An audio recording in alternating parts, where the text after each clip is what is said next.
Estamos aqui com mais um episódio do podcast Ninguém Te Conta Isso. E hoje eu vou receber aqui uma pessoa do mundo do esporte, alguém muito especial, que assessora muitos atletas do nosso futebol, Dr. Aldo Giovanni Curli. Falei certo? Perfeitamente. Como vai, professor? Muito obrigado pelo convite, viu? Dr. Aldo, se apresente para nós, diga quem é o Dr. Aldo aqui. Bacana. Eu falei que você é Sei muita coisa sua aqui, mas eu prefiro que você diga também. Perfeito. O meu nome é Dr. Aldo Giovanni Curli. Eu atuo na área do direito esportivo aí há mais de 25 anos. Sou gaúcho, morei muito tempo em Ribeirão Preto, estou em São Paulo há mais de 20 anos. E é isso, atuo nessa área do futebol, principalmente quando a gente fala em esporte no Brasil. Não sei se feliz ou infelizmente, mas o futebol é dominante. Então, o nosso escritório é especializado e atua exclusivamente prestando serviço para atletas profissionais, atletas de base, empresários, clubes de futebol, entidades patrocinadoras, mas principalmente defendendo os interesses dos atletas e assessorando aí os empresários aí no Brasil e no mundo todo. Muito bom. Eu vi que o doutor aqui é mestre em Direito Desportivo pela Universidade na Espanha, né? E também é procurador-geral do STJD? Exato. Sabe que esses cargos de procurador na área disciplinar, né, até para o público entender, quando acontecem em outros esportes, inclusive, questões disciplinares, uma briga, uma invasão de campo, e é necessário tomar medidas para punir essas situações, nós temos os chamados STJDs, né, que são órgãos que julgam se vão suspender esse atleta, se vão suspender esse clube, e nós fazemos esse trabalho pro bono, nós fazemos isso pelo bem do esporte no país, né? Não é remunerado e nem nada, a gente faz isso para poder participar e auxiliar também os outros esportes, né? Eu sempre lembro do Sveiter lá, né? É verdade, o presidente. Ele ainda é? Não sei te fazer, não sei te confirmar essa informação. Eu sei que o filho dele agora é a Jota lá naquele caso lá da Americanas. Fora do futebol. Fora do futebol, no escritório lá da família. Entendi. Eu esqueci de comentar que eu sou casado, tenho 4 meninos, 4 filhos. Mais importante isso aí. É verdade. Somos uma família cristã e é o mais importante na nossa vida, né? É a família. É isso, é a família. Sou legendário, conhece os legendários? Já ouviu falar, Cassiano? Os legendários?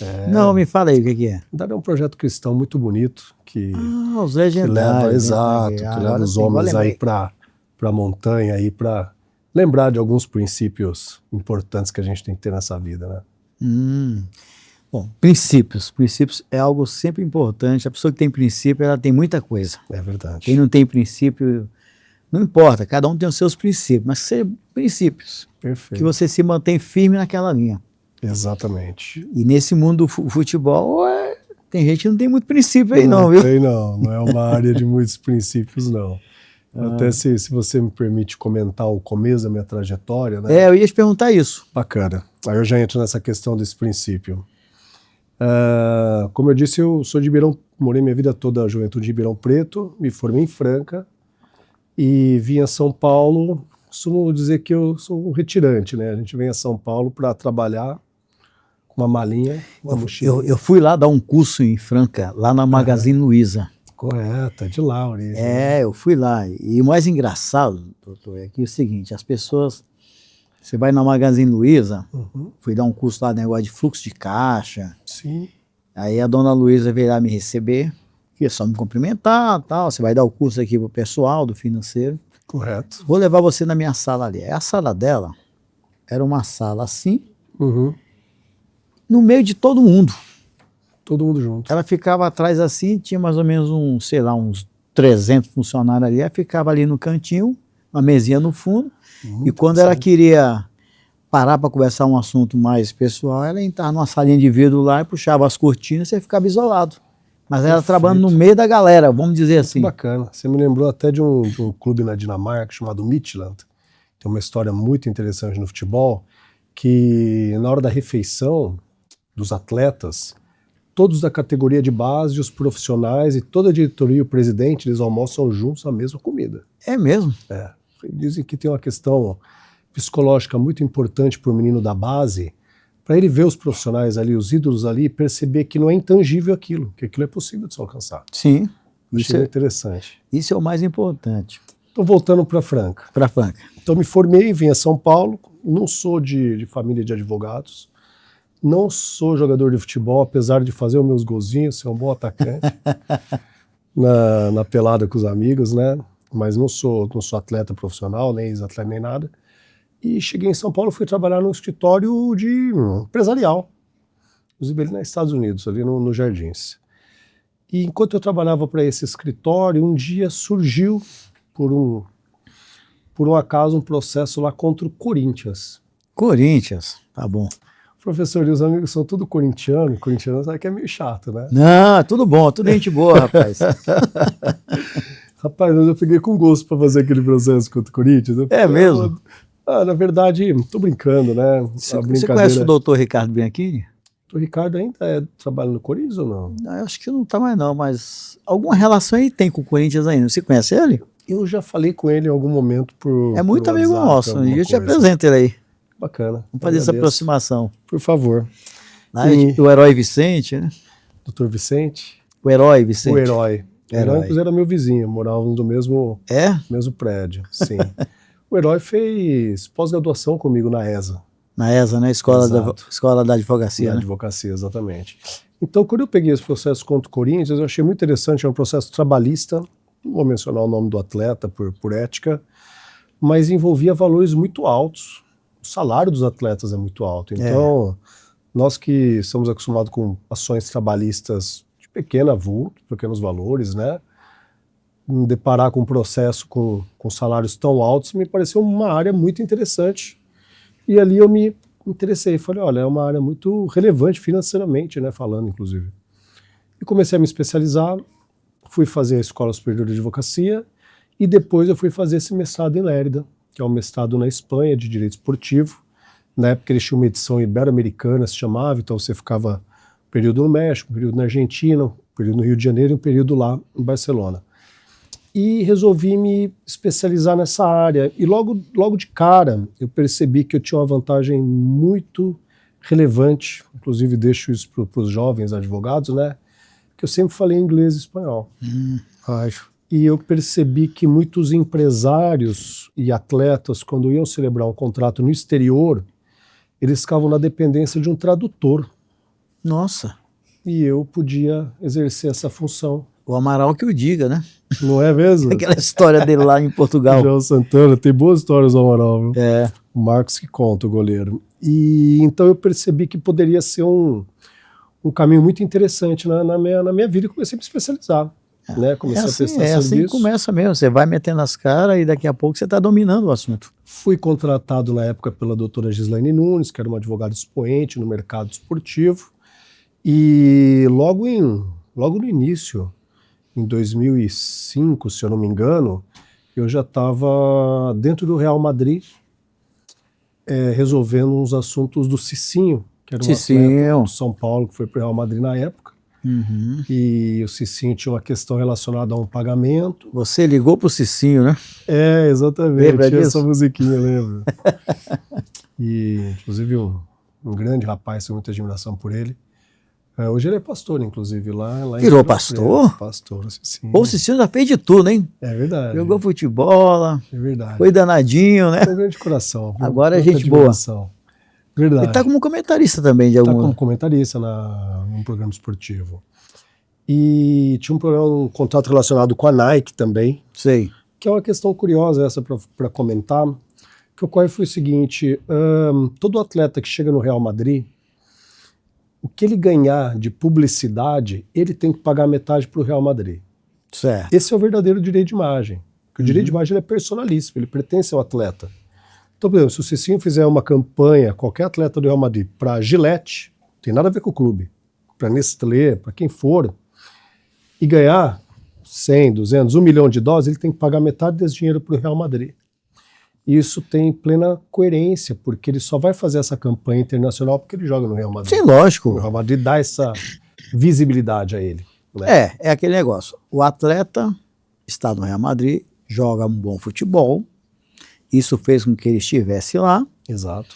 Então, o clube precisa do atleta, produzindo em alto nível, e o atleta precisa da vitrine do clube. Exatamente. É uma mão dupla, está correto, é uma sociedade. Esse valor. Até se comenta que na época o Fenômeno e o Beckham estavam trazendo tanto resultado financeiro para o clube a título de marketing, que eles tiveram que rever esse percentual e eles tinham o privilégio de que era 60-40, não era meio a meio. Na época dos Galácticos, né? Exatamente. Estive lá com o Roberto Carlos, inclusive. Certo. Né?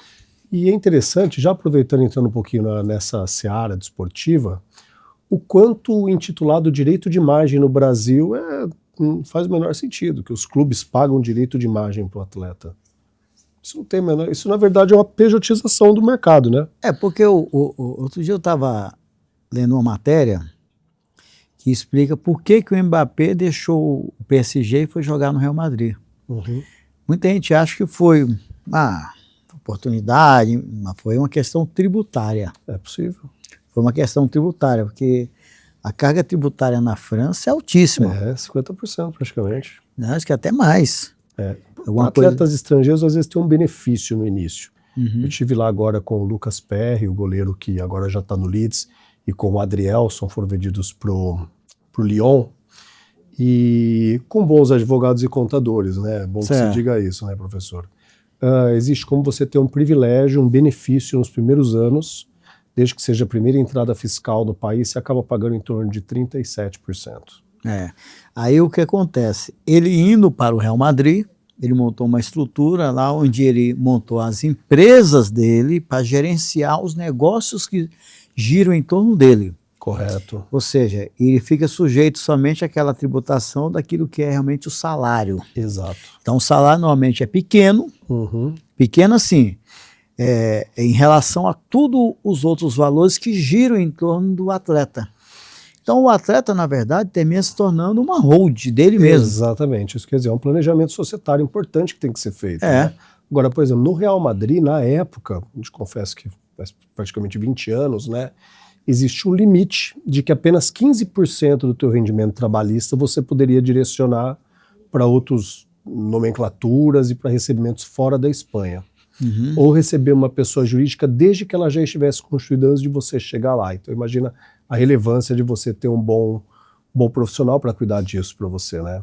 Agora, o fato é que no Brasil, a lei inclusive está institucionalizado isso, permite que 50% da remuneração do atleta seja paga a título de direito de imagem. Isso é uma mera nomenclatura para pagar uma pessoa jurídica que paga menos impostos. Isso foi legalizado e está previsto na lei, e assim mas não é direito de imagem. Direito de imagem pertence ao atleta. Um clube pagar alguma coisa nomeada direito de imagem para o atleta. E você sabe que cada país inventa um nome diferente? Eu estava vendo que na Argentina eles fazem um contrato e pagam para o atleta o valor denominado reconhecimento por trajetória esportiva. Curioso, né? E isso varia. Cada país é uma curiosidade, né? No Japão, por exemplo, se você trabalha menos de um ano, estão mudando isso agora, está mudando agora, inclusive, essa legislação. Até um ano você paga muito menos imposto como estrangeiro, primeiro ano de contrato, né? Se você ficar mais de um ano lá, aí você começa a pagar impostos como os locais japoneses. Então os clubes japoneses faziam um contrato de 4 anos, mas faziam 4 contratos de um ano, para não entrar nessa regra. Resumindo, o que comanda tudo é o dinheiro e a situação fiscal. Exatamente. Que todo mundo quer ganhar mais e quer gastar menos. Exatamente. Menos possível com aquilo. Pagar menos de imposto, né? Teve uma época aí que os chineses estavam derrubando caminhões e caminhões de dinheiro para levar os jogadores para lá. Exato. Agora foi para o Oriente Médio. Oriente Médio, exatamente. Aí, a Arábia Saudita paga muito bem. Por exemplo, Dubai tem uma questão tributária muito interessante, né? Em Dubai, salvo engano, a pessoa física, a pessoa jurídica paga 5% de imposto de renda e a pessoa física paga nada. É mesmo?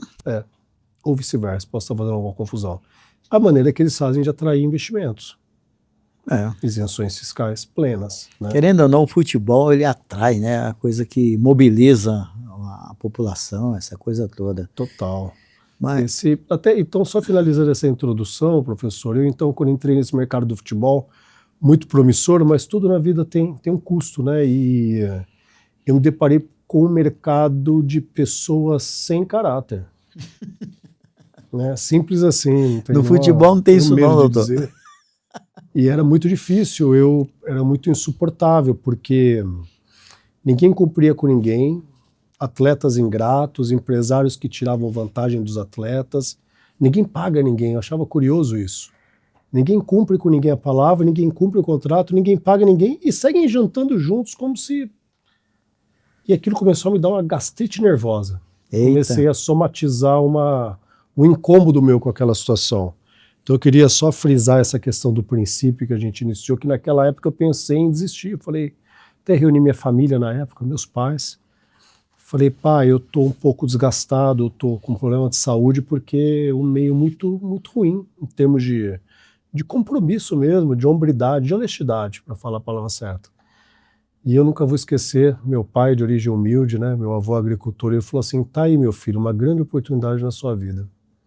Só de você falar a verdade para as pessoas, você vai se destacar. Ele tinha razão. E acabou ficando fácil, né? Falar a verdade. Sim, é tão fácil. Um atleta liga para outro, olha... Com o tempo, a advocacia é confiança, né, professor Marcelo? Então, muitas vezes, clientes apareceram no meu escritório e eu disse para eles que não valia a pena entrar com o processo. Eu disse que não era um bom negócio para eles. Eu perdi um trabalho, mas, na verdade, eu ganhei a confiança de alguém que depois voltou e me deu razão e percebeu que eu estava pensando melhor para ele. Então, eu levanto muito essa bandeira hoje no mercado do esporte. Já foi bem pior.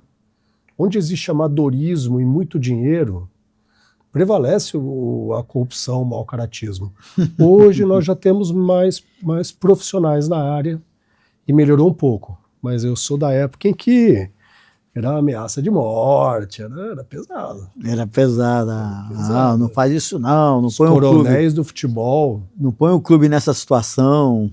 O clube é sempre maior do que todo mundo, não sei o que, aqueles papos todos lá. Exatamente. O que eu vejo no mundo do futebol é o seguinte, as pessoas eles movimentam um negócio trilionário e querem ser tratado com um negócio que seja tipo uma instituição de caridade. Exatamente. Se você for pensar assim, o negócio FIFA, quem é a FIFA? A FIFA é uma ONG, uma organização, uma associação, que põe todos os países de pé as regras da FIFA. Exato. Ou seja, a FIFA movimenta toda a economia dos países, dos continentes, tudo, determina se você pode ou não o transfer ban, o negócio dos atletas lá, tudo aquilo lá, e na verdade ela é uma associação. E assim, você quer participar da FIFA, você atende às regras dela. Não quer, tá tudo bem, pode sair fora. Né? Eu até estava explicando hoje para dois amigos que me viram fazendo uma mediação de um processo da FIFA. Quando o atleta vai para um outro país jogar e surge algum tipo de problema contratual, não pagamento de salário, esse processo ele é levado para a FIFA. Quando é um contexto internacional, o órgão julgador é o Comitê de Resolução de Disputas da FIFA, que é um órgão arbitral dentro da FIFA em Zurique. Exato, mas sendo que a FIFA, é apenas uma associação. Perfeito. Não é um órgão governamental. Não. Aí que entra uma questão interessante de direito internacional privado. Então vamos dizer que o atleta foi, nesse meu caso, era um clube da Grécia, o atleta inglês foi para a Grécia jogar, o clube não pagou, ficou devendo, eu processei ele na FIFA. Ganhei o processo. A FIFA vai dizer para o clube, pague. Se o clube não pagar, ele vai primeiro tomar uma multa, 1.000 francos, 5.000 francos. Depois ele vai tomar o transfer ban, ele vai ficar sem contratar atletas. E sem poder vender também. E sem poder vender também. Se ele mesmo assim não pagar, a FIFA vai determinar que ele perca 6 pontos no campeonato. E se mesmo assim ele não pagar, a FIFA vai mandar ele descer de divisão. E se ele não pagar, ele não joga mais. Ou seja, no dia que ele assinou a fichinha de filiação, a FIFA ele aceitou tudo isso. E se ele não quiser cumprir, a FIFA vai dizer, tudo bem, você só não participa mais do esporte organizado. E se a federação local não cumprir a ordem da FIFA, a Grécia não disputa mais Mundial. Aí é aquela... E os clubes gregos não disputam mais nenhum campeonato internacional. Que poder, hein? Poder disciplinar violento. Faz pagar. Faz A pagar. mesma coisa com o atleta. Se o atleta perde um processo desse, é condenado a pagar e não paga, ele perde condição de jogo, ele não joga mais, profissionalmente. Né? É interessante isso, né? Que quem não é do meio não tem essa concepção. Um atleta que atua num clube brasileiro no Corinthians, ele rompe um contrato com o Corinthians e resolve, vou jogar num clube lá no Vietnã. Não vai jogar. O Vietnã vai ter que perguntar para a FIFA, se ele está em condições que vai ter que perguntar para o Corinthians se ele está liberto, se ele pode atuar lá, se não tem um contrato em vigor. E a FIFA tem mais membros que a ONU, eu acho, né? Então, É mesmo, né? me parece que tem mais membros que a ONU. Meu Deus, é um negócio grande, né, rapaz? Uma Muito coisa grande. assim, e é uma associação. Você sabe que, inclusive, a zona do euro, o mercado como europeu, ele surgiu em decorrência de discussões na área do futebol. Foi a questão dos atletas extracomunitários para jogar na Europa, né? Sabe que jogar nos países da Europa existe limite para estrangeiros. Né? Cada país tem suas regras, né? Teve uma época que era 2 atletas. Depois Cada passou para país- 3. Cada país da Itália tem um, né? Tem outros países que aceitam 3, tem alguns que dizem tantos jogando, né? O Brasil aceita um time inteiro. Teve aqui, não teve muito paraguaio aqui, muito latino. E a partir e é curioso isso, porque na Europa os países são tão próximos, tão pequenos, né? Sim. Que um atleta ser de um país e jogar no outro numa coisa mais aceitável. Eu estava vendo aí a próxima Copa, que é em 2030, Espanha, Marrocos e Portugal, as horas de voo 1h30, 1h15, tudo pertinho. Então foi baseado nessa necessidade dos atletas de poderem atuarem como cidadãos do continente europeu que surgiu a zona do euro. Foi uma E agora decorrência a disso. Inglaterra pulou fora, né? Agora ela não quis mais participar. Questões econômicas. Prejudicou os atletas, inclusive, nesse sentido. Doutor, você tem algum caso assim que você possa comentar de algum atleta aí que deu bastante repercussão, que a gente lembre assim? Posso falar do Ronaldinho Gaúcho, né? Ronaldinho Gaúcho, quando rompeu o contrato com o Flamengo, né? Com o Flamengo, Com o Flamengo. Ronaldinho Gaúcho era atleta do Flamengo. Flamengo, que bom que hoje está muito organizado, muito bem estruturado, mas na época, assim como a grande maioria dos clubes brasileiros, era desordenado. Lá foi o Bandeira de Melo que entrou, né? Parece que ele que auxiliou a iniciar essa reforma do clube. Né? E agora está o BAP lá, né? Acredito que sim. Na época era a Patrícia, se eu não me engano, quem era. Patrícia Amorim. Exatamente. Que era da ginástica, né? Exatamente. E não que seja responsabilidade dela, mas o clube não era organizado como é hoje, devia salários, atrasava salários, e a Lei Pelé, na época vigente, determina. O Ronaldinho é na época da Patrícia Amorim? Ela era atual presidente na época. O atraso de 3 meses acarreta a rescisão do contrato. E ponto, isso diz a lei. Né? E o Ronaldinho tinha mais de 3 meses de atraso, 5 meses de margem, luvas, nem o FGTS o Flamengo estava depositando. Então, a gente inclusive está acostumado com isso, né? Quando um atleta chega com essa situação, a gente pede a rescisão e o juiz lê a lei, vê que está previsto na lei, rompe o contrato, o atleta vai embora e está livre para assinar com outro clube. E o Ronaldo, na época, através do irmão dele, do Assis, nos contratou. Nós fomos a Porto Alegre, elaboramos essa demanda. Pouca gente fala, mas o Assis foi um grande jogador. É verdade, inclusive eu sou gremista e posso confirmá-lo. Foi um grande jogador o Assis. A gente muito fala do... O Ronaldinho Gaúcho virou irmão famoso, mas o Assis era um grande jogador. Chegou a ganhar Libertadores com o Grêmio, se eu não me engano. E aí nós fomos a Rio de Janeiro. Inclusive, foi muito curioso que, enquanto eu elaborava a inicial, me ligou o doutor André Gaudiano, já um grande amigo, era o diretor jurídico do Flamengo. Certo.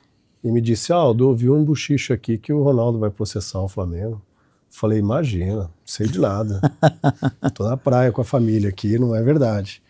E até mesmo porque se eu digo, eles vão lá e depositam e se perde o sentido. O sentido aí você da perde ação. o processo. Perde o processo.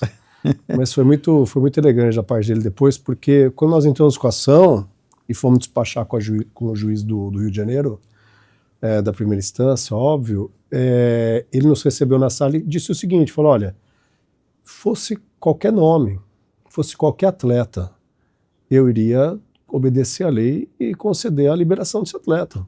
porque realmente não estão pagos. Fiz questão de oficiar a caixa de ofício e os depósitos de FGTS não estão feitos, então a falta de depósito também acarreta a rescisão. E ele concedeu a liminar liberando o Ronaldinho Gaúcho do Flamengo. Ele foi para o Atlético. Na época ele foi para o Atlético. E aí foi curioso que, assim que eu peguei a liminar, eu fiz questão de ligar para o meu colega Gaudiano e dizer, André, se alguém tem que dar notícia ruim aí dentro, que seja você, o Ronaldinho não é mais do Flamengo. Ele ficou bravo comigo na época, mas depois me entendeu que era uma questão profissional, que eu não podia, né, comentar com ele absolutamente nada. E foi muito curioso que, nesse momento, professor, a doutora Gislane, que era patrona da Carlos também, ela deu a informação para o Zé Elias, salvo engano, que o Zé Elias estava apresentando o Sport TV, se não me engano, ao vivo. O Zé da Fiel? Ele mesmo. Daquele momento em diante, o telefone tocava. A cada ligação que a gente atendia, a gente perdia 40 ou 50 ligações, que era a imprensa do mundo inteiro Querendo saber. querendo entender, né? E aí depois nós fomos para casa do Ronaldo, ficamos até 11 horas da noite lá. Eu vou contar uma coisa que ninguém sabe. Ninguém te conta isso. Ninguém te conta isso. Eu, na época, eu fumava, e eu fui fumar na área da piscina, e o Assis estava no telefone. E eu estava falando com a esposa, talvez eu não estava prestando atenção mesmo, né? Mas ele se aproximou de mim e falou, você ouviu eu conversando, né? Eu falei, não, Assis, de verdade eu não estava prestando atenção. Você ouviu sim, você está sabendo, né, para onde o Ronaldo vai. Eu falei, cara, não tô, mas eu gostaria de saber. E ele me falou, ele vai pro Atlético. Vai Eu falei, pro Atlético? Por que pro Atlético? Eu falei, cara, o Cuca acabou de me ligar aqui. E o Cuca, né? O Cuca jogou com ele. Jogou com ele. Amigos. E o Cuca era o treinador. Ele falou, o Cuca me ligou aqui e falou que é isso. Meio atacante, né, o Cuca. Exato. Né? E que ele vai cuidar do meu irmão lá e que lá é o melhor caminho, até para o Ronaldinho sair do eixo Rio-São Paulo, que a imprensa é bem forte, né? Em Minas ele ia ficar mais tranquilo, digamos assim. E aí o Assis até brincou comigo, falou, ó, só eu e você sabemos dessa informação, hein? Se você sair daqui, né? E obviamente que não falei nada, no outro dia ele foi apresentado e eu ganhei a camisa do Galo lá e deu tudo certo. Foi um caso muito... Foi campeão da Libertadores. Foi muito emblemático. Tive o prazer de conhecer o Ronaldinho naquela época, um doce, um cara muito humilde. Não, ele me parece ser mesmo uma pessoa muito do bem. Muito bom, muito um garoto do bem mesmo, assim. Depois teve aquela confusão com os passaportes paraguaios, né? Que é um negócio totalmente sem sentido, né? Porque, por que a pessoa vai querer um passaporte num país que não precisa de passaporte? Eu tenho a minha teoria, mas essa eu não vou poder falar, meu professor. essa é um pouquinho, tem que ter um pouquinho então, um café você me conta aí. Essa ninguém te conta mesmo, diria. E além do Ronaldinho Gaúcho, eu vi que você também trabalhou com o Rogério Ceni, com o Robinho, tá nessa situação Rogério, difícil. você vai lembrar do caso, foi quando uma repórter ofendeu ele ao vivo. Lembro. A Miri Lacombe. Lembro. Eu vi aquilo ali, que é um negócio... Ao vivo, ela acusou ele de falsificar um documento, isso é calúnia. Eu vi. Era até o Kleber Machado que estava apresentando. Exatamente. Então esse processo, ele acarretou um processo criminal por calúnia e também um processo na esfera civil de indenização por danos morais. Valor que o Rogério, acho que o Rogério doou esse valor, inclusive, para caridade, mas tem que ter responsabilidade a imprensa, né? Você acusar alguém de uma falsificação, isso é um crime, você não pode falar. O que acontece hoje no Instagram, todo mundo fala tudo, mentiras, exato, mas as pessoas acham que no Instagram pode. Gente, não pode. Exato. No YouTube não pode, no Instagram não pode, no WhatsApp não pode, em lugar nenhum pode você falar mentira das pessoas. Pô, falta de responsabilidade isso, né? Você prejudica a vida de uma pessoa e... Enfim, e curioso que na época eu tive um caso até que não era do futebol, que era de uma banda de rock importante, que me disseram o seguinte, eu construí uma produtora de televisão, até uma produtora muito famosa da Globo, e ela me falou o seguinte, professor, ela falou, você tem que desmentir na hora num grande meio de comunicação, senão aquilo se torna verdade para sempre. Eu falei, olha que difícil, né? Era uma reportagem que ia sair no Fantástico, eu consegui tirar do ar, mas na semana seguinte, o Fantástico ligou e falou, nós vamos mandar pro ar, você queira ou não queira, me processa depois. Aí eu consultei a produtora e a produtora falou, a melhor coisa que você faz é dizer para o teu cliente que está sendo caluniado se manifestar também. Que aí pelo menos vai ficar a dúvida entre o público. Agora, se você não falar nada, aquilo vai se tornar uma verdade eterna, você nunca mais vai conseguir desfazer. O prejuízo está feito, né? Aquilo lá é uma coisa, o poder que a mídia tem de formar opinião. Exatamente. Isso numa época que a Rede Globo manipulava esse mercado da informação. Exato. Hoje são os portais aí, os Léo Dias da vida, outros aí. Exatamente. Mas tem tantos para você desmentir, é que nem você falar assim, vamos pegar um atleta como o Neymar. Sim. Hoje um atleta como o Neymar, por exemplo, ele não precisa dar entrevista para ninguém. Quando ele quiser falar alguma coisa. Ele vai lá no Instagram dele, grava um vídeo, tá dito. É verdade. Ele não precisa de um repórter segurando o microfone aí para ouvi-lo, para dar credibilidade ao que ele está falando. Que o repórter vai fazer aquelas perguntas maliciosas e tal. Sim, sim. Então ele não precisa correr esse risco. Ele vai no Instagram dele, grava um vídeo e acabou o problema. Isso é uma coisa muito relevante também, professor, que eu tenho a cautela de dizer para os meus clientes, dos atletas, né? Tomarem cuidado, muito cuidado com as declarações que eles fazem. Ter um bom assessor de imprensa também é muito relevante nessa área. Né? A gente pensa, doutor, que a vida do atleta ela é fácil. Nossa Senhora. É uma vida assim de frufru, muito isso. O atleta joga no domingo, tá viajando, volta para a cidade, tem que treinar à tarde, tem que pegar o avião no dia seguinte para ir para outro jogo na quarta-feira, volta, tem que ir para academia, tem que treinar, porque o cara está sendo monitorado, aquele GPS lá. Exato. Se ele não corre, se ele não está fisicamente legal, ele não é escalado para outro jogo. Exato. Então, que horas que o cara vai ter tempo para ir para balada, fazer como o Romário fazia no passado? Não, hoje esquece. Esquece, não tem condição. Capacidade física hoje fala muito. Por isso que o atleta, ele faz a carreira dele no máximo 35 anos, Messi e Cristiano Ronaldo é fora da curva. Total. É outra coisa, não podemos nos basear por ele. Que a maioria dos atletas com 35 anos está velho. Já acabou a carreira. Já acabou para a carreira. Então, se ele não... Isso sem falar, quando dizem que querem ser jogador de futebol, eu brinco que às vezes eu sou o destruidor de sonhos, né? Que eu digo assim, vai estudar. Porque são pouquíssimos os que serão atletas profissionais de alto rendimento e eles vão ter que abdicar da infância e da juventude. E da adolescência. Eles vão treinar. Eles vão ser não só os atletas do futebol, de todos os esportes, né? Para você se tornar um campeão do mundo ou participar de clubes de alto rendimento, famosos, são pouquíssimos os que chegam. E hoje em dia, para um atleta chegar nesse nível, ele tem que começar a treinar com 9 anos de idade. A partir dos 9 anos de idade, a vida dele vai ser regrada por nutrição, terapia, fisioterapia, personal trainer e treinamentos e jogos finais de semana. Não tem o que fazer, não tem outra alternativa. Não tem tempo livre. Não há espaço para... Não tem férias, não tem namorada, não tem bebidinha, não tem saidinha à noite, não tem dormir tarde.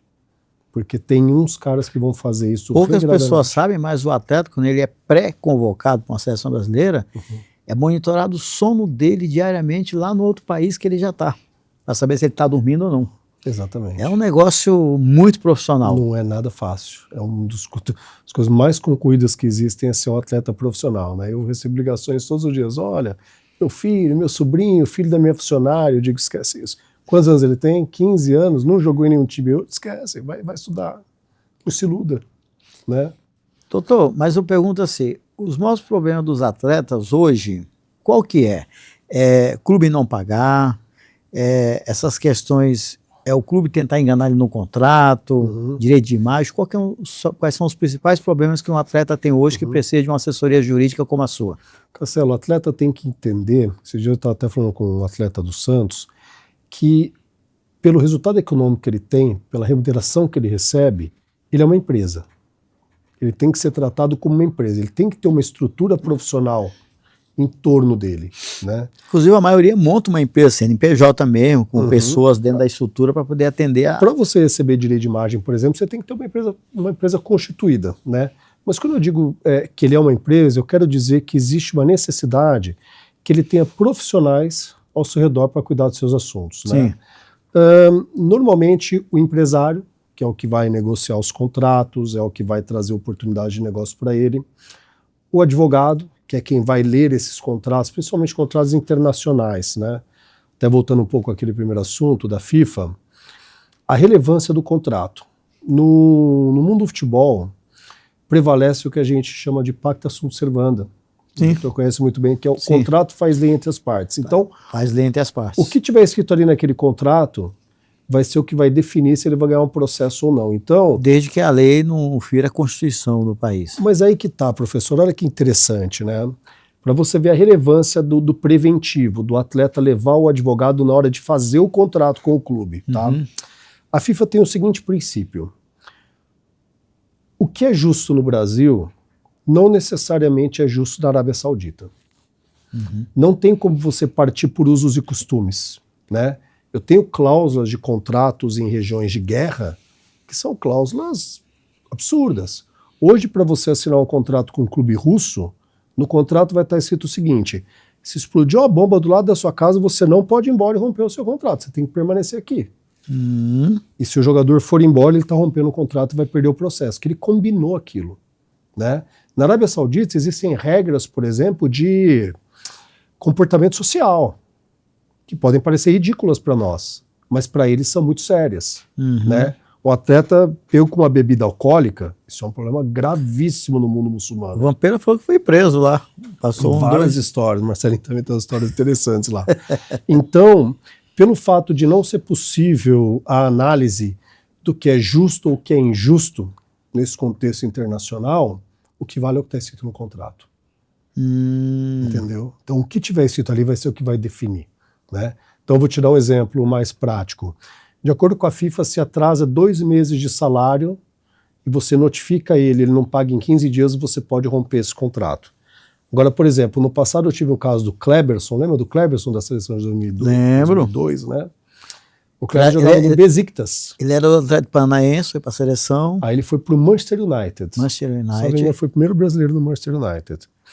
Do Manchester United ele foi para o Besiktas na Turquia. E o Besiktas, assim como a grande maioria dos clubes turcos, não paga corretamente. É um problema. Inclusive, sabe que na FIFA tem uma piada pronta, né? Quando surge um processo lá, eles dizem que provavelmente é um atleta brasileiro contra um clube turco.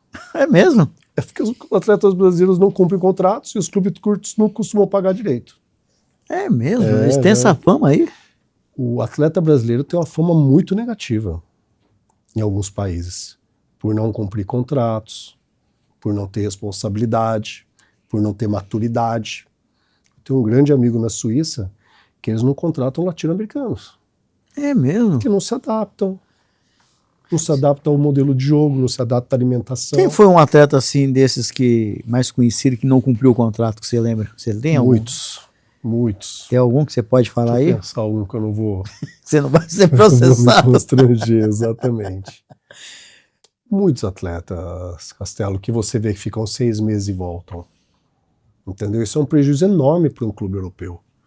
Quando contrata um atleta por um prazo de 4 anos, é porque ele pretendia ter um atleta por 4 anos.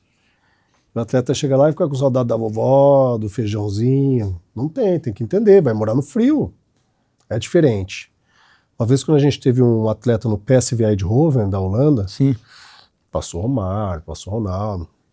Eu achei muito interessante que quando eles ligaram e perguntaram se o atleta tinha interesse, Só pro Vampeta. nós falamos, claro que nós temos interesse. O clube falou, não é assim não.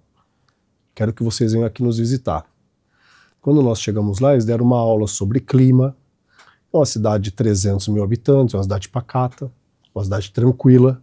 Esse atleta realmente, eles queriam que ele fosse lá conhecer a cidade para depois não vir dizer que não sabia. Que não sabia. Exato. Mas então eu estava te comentando das cláusulas de contrato. Então, um atleta tem que ter um advogado para fazer esse trabalho, né? Tem que ter um advogado para montar uma holding familiar. Tem que ter um contador para fazer a saída fiscal dele do país quando ele vai jogar nesses lugares, para saber lidar com os investimentos dele, o assessor de investimento. Tem que ter o pessoal da mídia, que hoje se fala mais em publicidade, né? Hoje é mídia social, né? Então, eles têm que entender que da mesma maneira que eles são grandes e têm alta remuneração, eles têm que contratar profissionais à altura. Aí o empresário é que organiza tudo isso no primeiro momento? Alguns assumem essa responsabilidade, outros não. Uhum. Eles deixam isso bem claro. Alguns dizem, eu vou cuidar de você só dessa parte, e outros fornecem todos esses elementos para o atleta. Eu te confesso que eu estou agora, depois de 26 anos, estou me enveredando por esse caminho de agenciamento. Ah, é? Tenho 4 garotos jovens. Tem que fazer o curso, né? Eu sou agente FIFA. É agente FIFA Sou já. agente FIFA. É uma prova. Você tem que fazer uma prova da FIFA. Se não me engano, são 20 perguntas, tem que acertar 14, se eu não me engano. E é uma prova bem difícil. Uma prova bem complexa. E eu sempre fui agente FIFA, desde 2001, depois pararam, voltaram, né? Mas eu era agente FIFA no passado para auxiliar os empresários que não eram. Que às vezes você chegava num clube na Inglaterra, na França, onde quer que seja, e era obrigatório você ser agente FIFA para poder ser remunerado. Às vezes o empresário não era, ele usava a minha credencial. Não, olha, põe o meu nome aí no contrato e tá tudo bem. Né? Mas eu há poucos anos resolvi, 2 anos para ser claro, agenciar alguns meninos. Tenho 4 garotos na base. Sim. E tem um paraguaio que joga no Uruguai, que já é profissional, joga na Argentina, perdão. Tem lá no Corinthians? Não, tô começando ainda, quem sabe, né? Exato. Não é que eles deixam, né? Porque eu bato bastante neles, né? A concorrência lá é grande, a concorrência lá é grande. Você entrar numa categoria de base de grandes clubes é muito concorrido, é muito difícil. Mas aí é pro atleta, é a capacidade esportiva dele, né? O meu papel é extracampo. Então, eu como empresário, eu resolvi conferir para esses atletas tudo que eles precisam, fora de campo. Então, eu forneço para eles nutricionista, personal trainer, mentoria, material esportivo e eu que sou o próprio advogado da causa, questão de assessoria jurídica. Então você tem que ter uma equipe multidisciplinar para manter o atleta, digamos assim, com a cabeça focada no futebol. Essa é a ideia. Essa é a ideia. Até tem o Lucas, depois ele vai gostar, que eu vou contar essa história. Ele foi convocado para a seleção canadense, sub-20. Sei. Goleiro da Ferroviária do sub-20, né? O Lucas é o filho de um grande amigo meu e foi aí que surgiu a história de eu começar a agenciar. E eu tive que conversar com o diretor da categoria de base, porque ele não ia poder jogar o próximo jogo e eu entendo que a Federação Canadense está de olho dele para chamá-lo, para convocá-lo. Eu tive que fazer esse trabalho de ligar lá e entender por que ele não ia jogar aquele jogo. Me foi esclarecido que o goleiro do profissional tinha que jogar para ficar preparado e tal, mas o que eu disse para o Lucas foi, você dentro de campo cuida do tema. Aqui fora eu cuido para você, não esquenta a cabeça com isso. O empresário, o agente FIFA, ele chega a interferir até em relacionamentos pessoais do atleta, diz assim, ó, Total. foge dessa pessoa aqui, não se envolva com essa pessoa. Total. O meu escritório, Castelo, depois da área contratual, nós tivemos que abrir um departamento nos especializar em direito de família. É mesmo? Muito problema, né? Muitas questões, pensão alimentícia, divórcios, inventários, né? Acaba surgindo isso. E a gente já tem a intimidade com o atleta, por ser advogado dele em outras áreas, né? Então a gente acabou se aprofundando muito na área de família, né? Pactos antinupciais, tem uma série de questões, né? Contrato de namoro, tem uma série de temas relevantes. E a gente tem que entender que esse menino que a gente vai cuidar... É uma empresa. E é um jovem garoto sem estudos. Que ele não pôde estudar porque ele foi jogar bola, né? Não tem conhecimento ali formal, né? Não tem. E às vezes ele vem de uma família humilde que também... Ele vai aprendendo ali no dia a dia. E comete muitas cabeçadas na parede ali que eu tento evitar. Uhum. Que eu tento guiar, que eu tento, com a nossa experiência, né? Dizer, olha, não vai por ali que vai dar. Até porque tem aquele negócio. Hoje o cara ganha milhões por mês, salário alto lá fora, né, na Europa. Sim. E quando ele parar, aquilo lá cai para zero. Exatamente. Esse é e ele vai ter que se adaptar a uma realidade ali do mercado normal. De um outro custo de vida. E isso é muito difícil porque são muito jovens com muito dinheiro, né? Então, eles têm que ter muita confiança em você, tem que ser construído isso para você poder dizer para eles, falar, olha, você tem que gastar no máximo metade do que você ganha. O resto você precisa lá na frente. Você precisa investir. Você tem que ter ativos financeiros. E com um detalhe, né? É um jovem, em plena forma física, com dinheiro, e está vendo ali as aventuras, os colegas participando da vida, com Exato. namoradas, com tudo. E aí, pô, eu queria participar também desse mundo aí, mas não pode, né? Não é nada fácil. Eu costumo dizer, eu brinco com os meninos, falo assim, que normalmente quando eles ganham um dinheiro relevante, a primeira coisa é comprar um carro, né? Uhum. Carro bacana, né? Carro amarelo, carro esportivo. Eu costumo dizer que tem que deixar ele comprar. Porque é o sonho dele, é a vontade dele, é o que vai fazer ele feliz, né? Então a gente fala, quem somos nós para autorizar, mas assim, damos a nossa opinião, né? A nossa consultoria, deixa comprar, depois que compra a gente fala, mas agora deixa eu te explicar. Agora você precisa comprar casa, você precisa guardar dinheiro, né? Se você continuar nessa toada comprando Louis Vuitton e carro de esportivo, vai acabar o seu dinheiro. Eu lembro que eu estava um dia num restaurante aqui numa quarta-feira, aqui na Doc Lobo, e estava lá o pessoal, que era muvuca ali na porta do hotel, um jogador do Corinthians, um jovem jogador do Corinthians lá, tirando foto com todo mundo. Isso era 1h30 da manhã. 1h30 da manhã. E tudo bem, eu não sou atleta, não tenho que estar lá 9 horas da manhã para treinar, tenho que dormir bem. Sim. Aí eu estava lá conversando, você quer tirar uma foto também? Não quero tirar uma foto não, mas vê o que você está fazendo aqui agora. Ia ter jogo contra o São Paulo no domingo. Qual o problema? Na quarta-feira. O que você está fazendo aqui agora? Você devia estar concentrado, dormindo, para treinar amanhã, para isso, para aquilo. Entendeu? Eu costumo dizer, Castelo, eu já dei uma dura nele. Seria qualquer um que com 18, 19 anos começasse a ganhar milhões, talvez ia ter uns momentos de desequilíbrio, né? Muito difícil. É fácil falar, mas se colocar na posição é muito difícil. Hoje, com maturidade, a gente fala isso, mas quando era jovem, será que a gente ia fazer a mesma bobagem? Exatamente. Mas, doutor, é complicado, né? Então, hoje, o atleta profissional ele tem que ter uma assessoria jurídica especializada, não tem como. Importantíssimo. Importantíssimo. Te dou outro exemplo nesses contratos internacionais. Quando você vai para países do leste europeu, países árabes, Turquia, Grécia, eu cito esses porque nos mercados nórdicos da Europa existe uma ética muito maior. Esses países são mais organizados, né? Talvez um contrato com um clube da Dinamarca, por exemplo, você não vai ter muitos problemas. Tá. Né? Agora, aqui no Brasil, é justamente isso que eu queria saber. Aqui nós temos um problema dos empresários, de todas as empresas, é a questão do direito trabalhista. Como é que o direito trabalhista é aqui no Brasil com relação aos atletas? Tem alguma situação de excepcionalidade ou ele segue o mesmo rito de qualquer trabalhador brasileiro?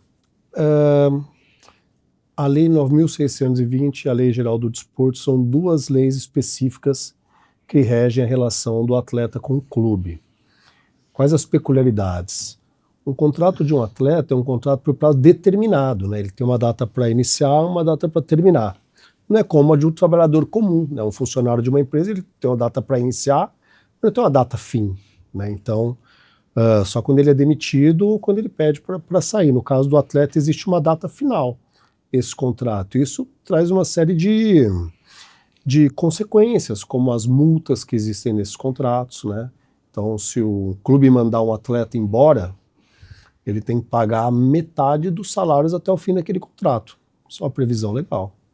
Né? Está na lei. Está na lei, é isso. Se mandar embora, você tem que pagar 50% dos salários até o fim, previsto inicialmente. Ou seja, se contratou errado... Tem um problema grave. Vai ter um problema financeiro. Antes era 100%. Quer dizer, você assiste os vídeos, o cara treina, faz tudo, passa em todos os testes. Exato. Começa a jogar, não joga, a torcida não quer aquele jogador no time. E você tem que ficar com aquele atleta ali. Você vai ter que O Corinthians teve aquele caso daquele jogador Luan, que ficou afastado. Você lembra um problema que foi? Ficou afastado, o Corinthians pagando o salário para ele, se não me engano, era R$700 mil. Exato. E o cara treinando e separado quase um ano, não sei quanto tempo lá, e sem poder jogar. Exato. Porque tinha uma briga lá com os dirigentes. Por isso que é importante o planejamento, né? Uma estrutura profissional. Clubes europeus, quando eles resolvem contratar um atleta, eles já estão acompanhando esse atleta há mais de 1 ano e meio. Eles já sabem as características extra-campo desse jogador. Sabem tudo sobre esse atleta. Só contratam na certeza, porque não querem cair nessa circunstância. Por isso que existe um preconceito com atletas brasileiros, inclusive. Mas deixa eu te perguntar aqui uma coisa. A gente está cada vez mais comum, o Brasil está pegando atletas aí que estão até ainda na idade de alto rendimento, jogando lá fora, mas estão sendo repatriados para o Brasil. Nós temos exemplo aí o caso do Paquetá, que veio aí recentemente, o Memphis no Corinthians, que são atletas de um nível alto, internacional.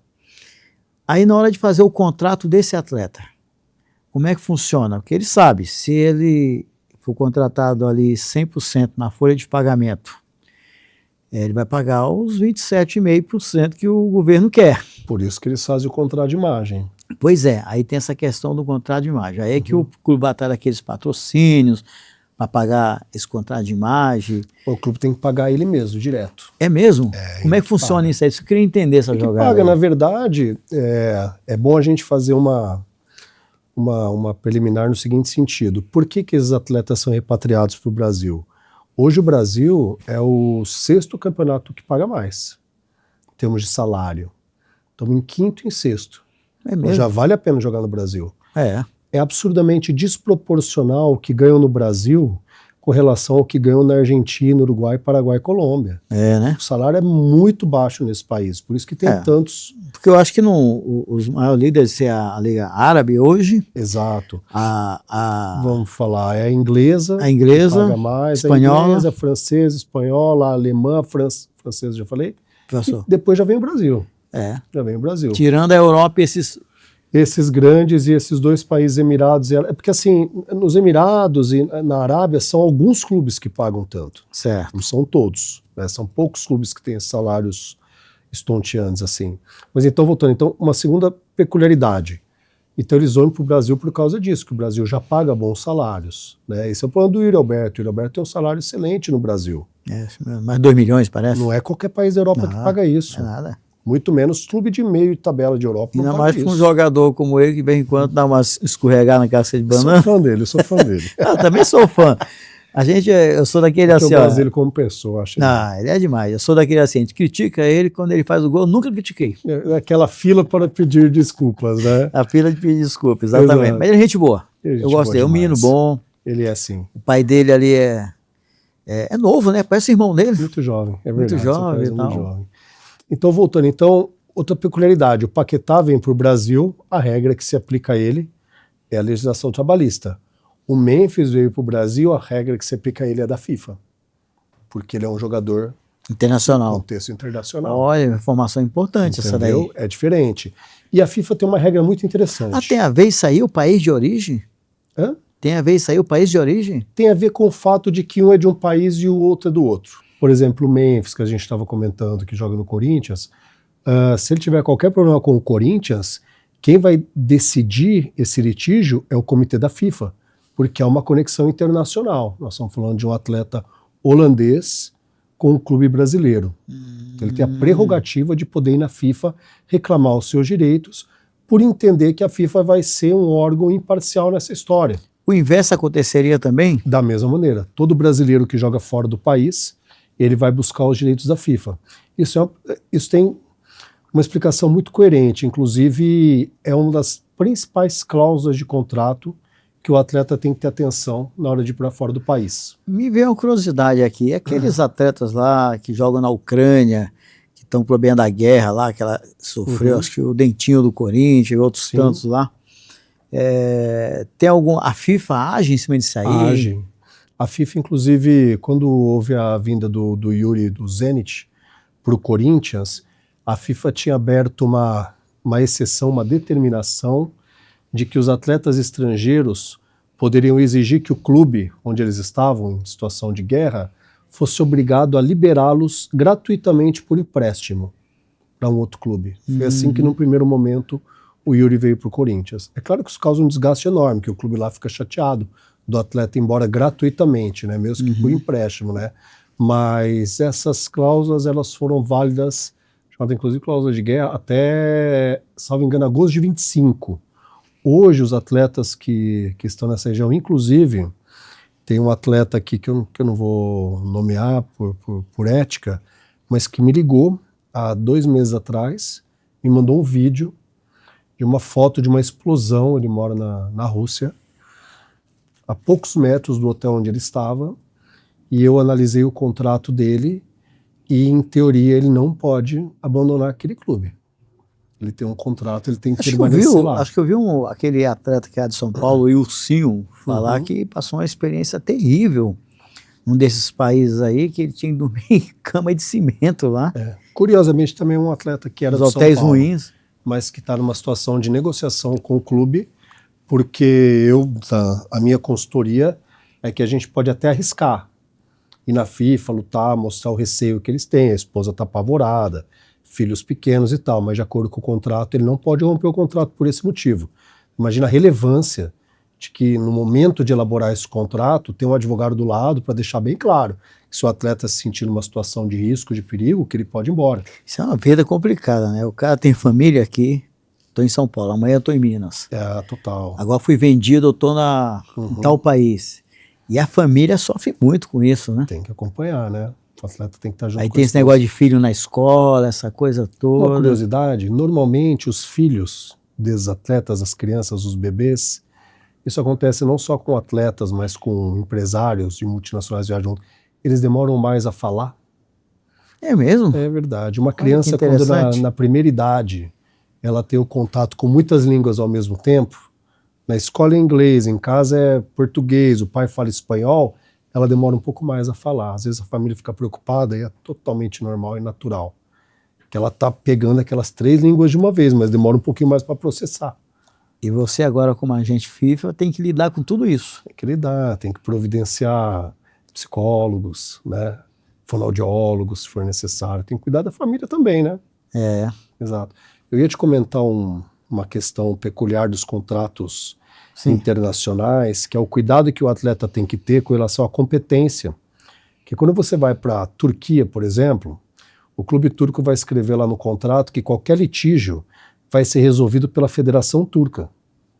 Se o atleta brasileiro assinar esse contrato com essa cláusula, ele vai ter um problema enorme. Né? Eu já passei por situações na Grécia, inclusive, que a federação roda todo um procedimento, condena o atleta sem ele nunca ser intimado para nada. Qual dos países hoje, assim, os continentes, assim, os países, assim, que a legislação fiscal é a mais pesada para o atleta? Os países da Europa... Eu ouvi falar que a França é altíssimo o imposto lá. Alemanha, França, Inglaterra, tudo gira em torno de 50% de imposto de renda. Né? Os países nórdicos também, praticamente 50%. Mas são países onde funcionam, né, professor? Você tem saúde, você não precisa pagar plano de saúde, né? Mas, por exemplo, eu lembro que no passado o Zico teve problema na Itália com o imposto. Também a Itália tem imposto alto. O Neymar teve problema com a transferência com o imposto lá para Barcelona. Sim. Até o Messi também teve alguma coisa.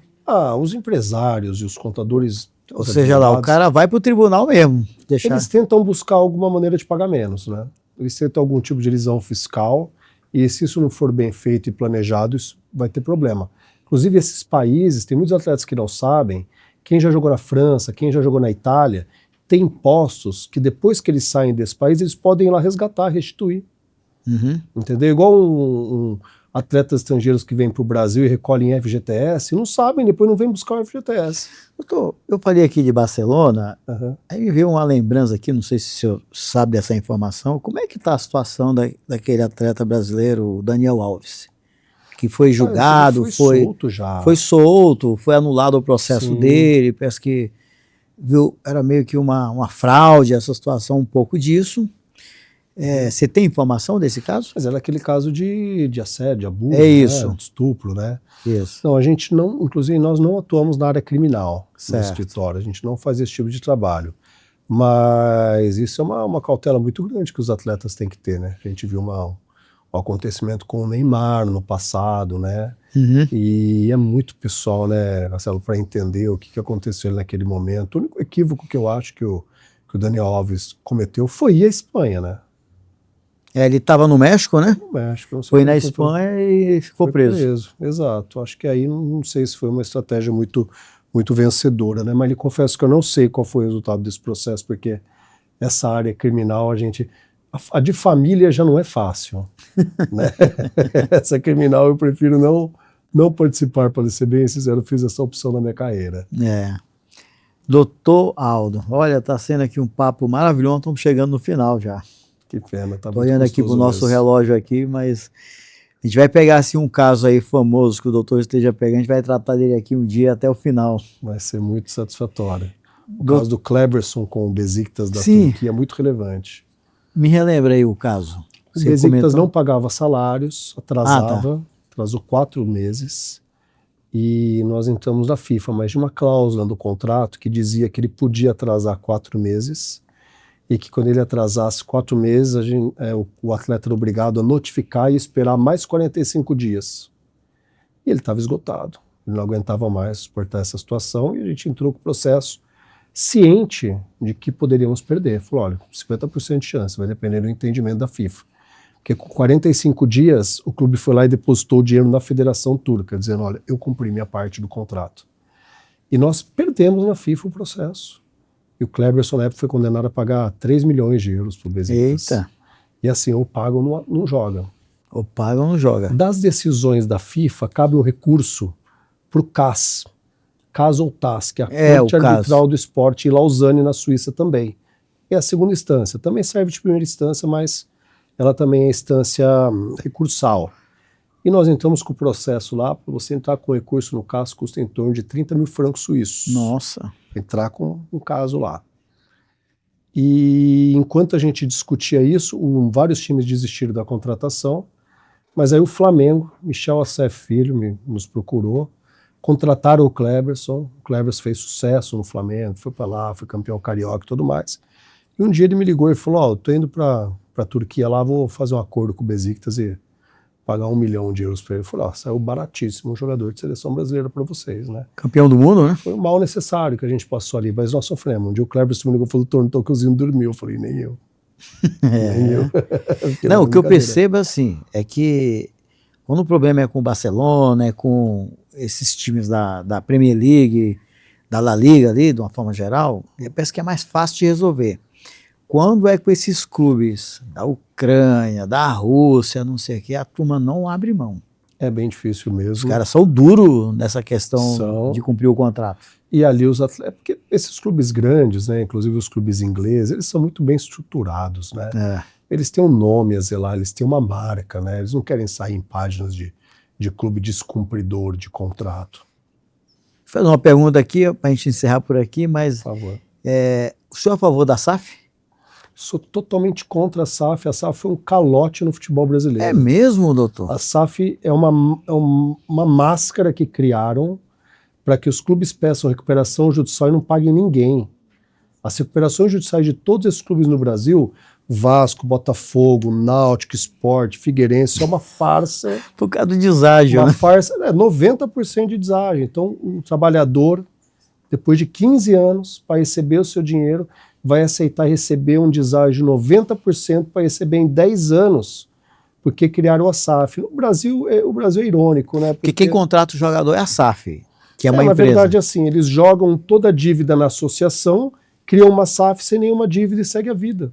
E deixa esse buraco aqui para os torcedores correrem atrás.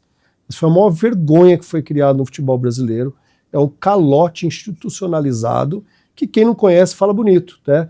Agora, Castelo, é a mesma coisa que você tentar ensinar alguém a ser honesto. Você só cria honestidade quando você cria responsabilidades, quando você penaliza.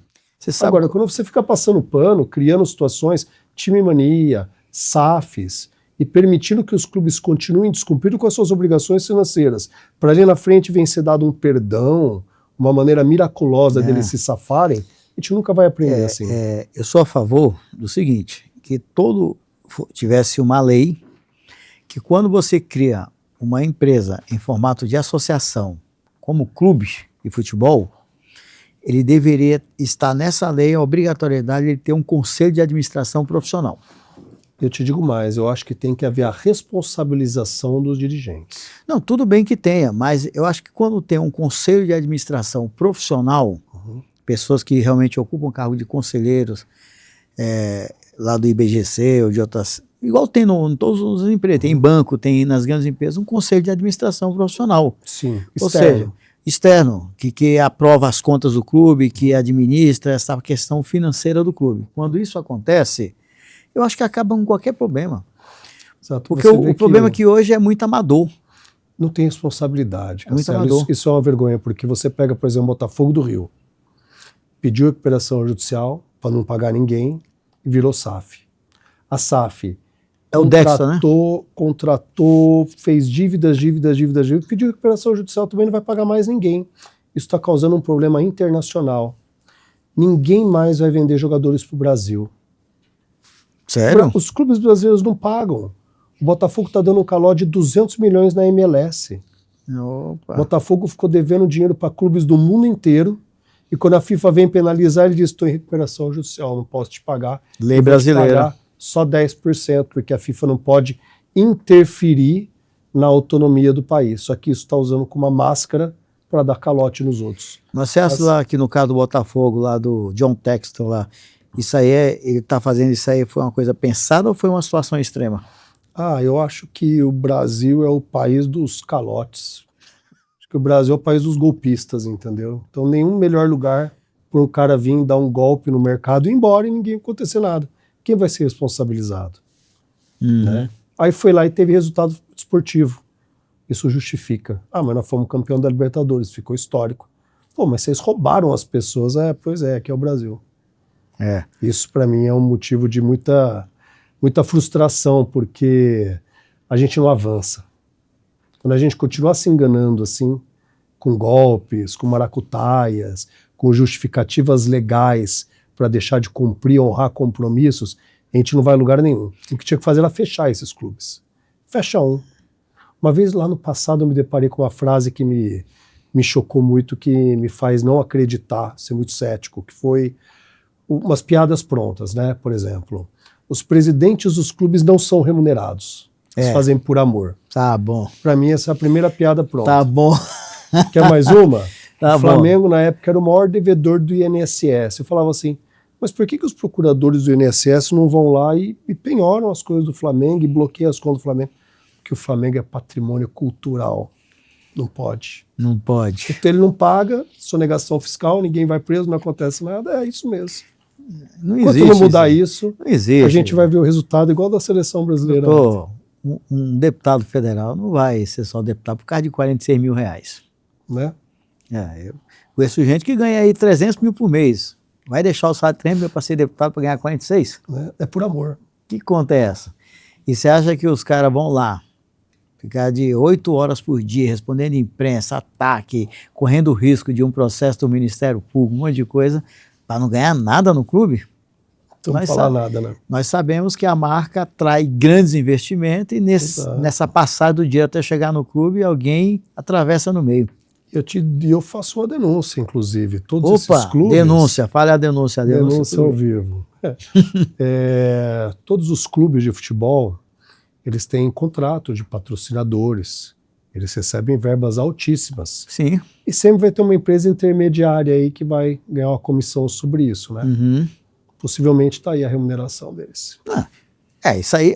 Mas veja bem, doutor, eu entendi a denúncia e acontece mesmo, mas isso não é captação de negócio? Você não pode, por exemplo, eu tenho um acesso a uma grande marca. Correto. Eu quero oferecer isso aí para o Corinthians. Perfeito. Eu captei esse negócio. Eu não tenho o direito, não existe uma empresa chama-se de representação empresarial que eu posso cobrar legalmente minha comissão por ter feito essa representação? Total, super justo. O problema está no seguinte. No quê? Eu sou o presidente do clube. Você tem essa empresa. Mas o meu irmão, meu primo, tem essa aqui, ó. Eu vou fazer com essa aqui, ó. Entendi. Eu não vou fazer com a tua.